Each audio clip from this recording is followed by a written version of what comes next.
नमस्कार, आप देख रहे हैं दिल्ली 24/7 और मैं हूं आपके साथ सिमरन कहा।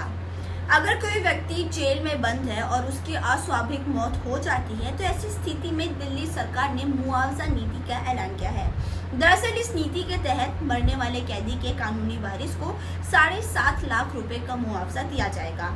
खास बात तो ये है कि इस नीति के प्रावधानों में ये भी साफ लिखा है कि अपनी ड्यूटी में लापरवाही बरतने वाले जेल के अधिकारियों की सैलरी से इस मुआवजे को दिया जाएगा। वहीं केजरीवाल सरकार ने ये प्रस्ताव दिल्ली के उपराज्यपाल वी.के. सक्सेना को भेज दिया है। इस पर अभी उनकी मंजूरी आना बाकी है। साथ ही आपको बता दें कि दिल्ली के सीएम अरविंद केजरीवाल मौजूदा वक्त में दिल्ली शराब नीति में कथित घोटाले के मामले में तिहाड़ जेल में बंद है।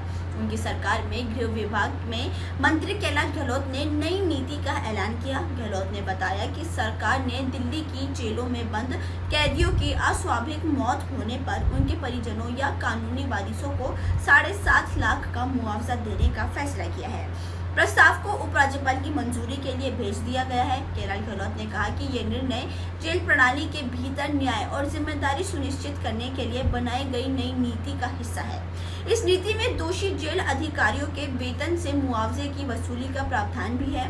ये उन सभी कैदियों के परिवारों को सहायता प्रदान करने की दिशा में एक ऐतिहासिक कदम है जिनकी मौत अस्वाभाविक परिस्थितियों में जेल में हो जाती है। साथ ही जिम्मेदारी लोगों की जवाबदेही तय करने की दिशा में ये भी एक महत्वपूर्ण कदम है।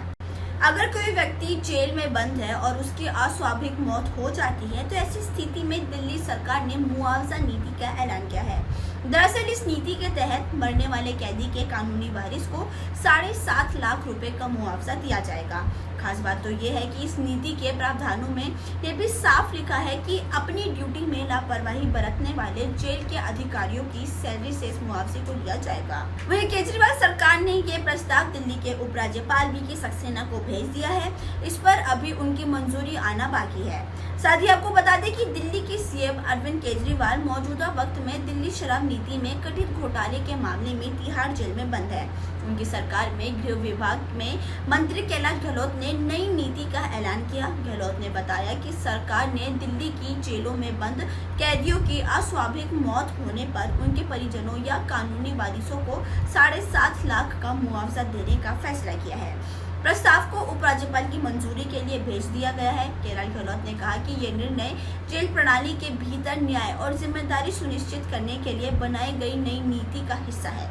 इस नीति में दोषी जेल अधिकारियों के वेतन से मुआवजे की वसूली का प्रावधान भी है।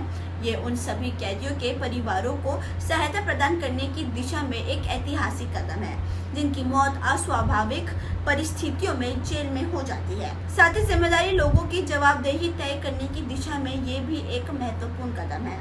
अगर कोई व्यक्ति जेल में बंद है और उसकी अस्वाभाविक मौत हो जाती है तो ऐसी स्थिति में दिल्ली सरकार ने मुआवजा नीति का ऐलान किया है। दरअसल इस नीति के तहत मरने वाले कैदी के कानूनी वारिस को 7.5 लाख रुपए का मुआवजा दिया जाएगा। खास बात तो ये है कि इस नीति के प्रावधानों में ये भी साफ लिखा है कि अपनी ड्यूटी में लापरवाही बरतने वाले जेल के अधिकारियों की सैलरी से इस मुआवजे को दिया जाएगा। वहीं केजरीवाल सरकार ने ये प्रस्ताव दिल्ली के उपराज्यपाल वी.के. सक्सेना को भेज दिया है। इस पर अभी उनकी मंजूरी आना बाकी है। साथ ही आपको बता दें कि दिल्ली के सीएम अरविंद केजरीवाल मौजूदा वक्त में दिल्ली शराब नीति में कथित घोटाले के मामले में तिहाड़ जेल में बंद है। उनकी सरकार में गृह विभाग में मंत्री कैलाश गहलोत ने नई नीति का ऐलान किया। गहलोत ने बताया कि सरकार ने दिल्ली की जेलों में बंद कैदियों की अस्वाभाविक मौत होने पर उनके परिजनों या कानूनी वारिसों को 7.5 लाख का मुआवजा देने का फैसला किया है। प्रस्ताव को उपराज्यपाल की मंजूरी के लिए भेज दिया गया है। कैलाश गहलोत ने कहा कि ये निर्णय जेल प्रणाली के भीतर न्याय और जिम्मेदारी सुनिश्चित करने के लिए बनाई गई नई नीति का हिस्सा है। इस नीति में दोषी जेल अधिकारियों के वेतन से मुआवजे की वसूली का प्रावधान भी है।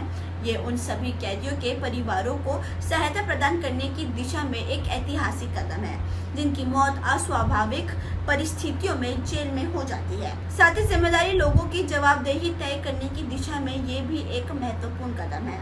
अभी के लिए फिलहाल बस इतना ही। ऐसे ही खबरों के लिए आप देखते रहिए दिल्ली 24/7। धन्यवाद।